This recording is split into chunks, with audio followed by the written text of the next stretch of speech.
کیا وسیلے کی کوئی شرعی حیثیت نہیں؟ جواب سماعت فرمائیں کہ قرآن و حدیث سے وسیلے کی اہمیت واضح۔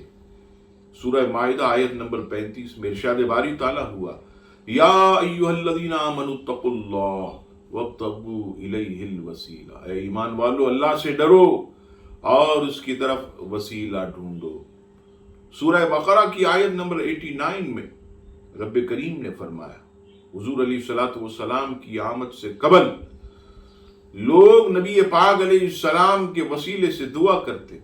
رب کریم فرماتا ہے وَلَمَّا جَاءَهُمْ كِتَابٌ مِّنْ عِندِ اللَّهِ مُصَدِّقٌ لِّمَا مَعَهُمْ وَكَانُوا مِن قَبْلُ يَسْتَفْتِحُونَ عَلَى الَّذِينَ كَفَرُوا، اور جب ان کے پاس اللہ کی وہ کتاب آئی جو ان کے پاس یعنی موجود کتاب کی تصدیق کرنے والی ہے، اور اس سے پہلے یہ اس نبی کے وسیلے سے کافروں کے خلاف فتح مانگتے تھے۔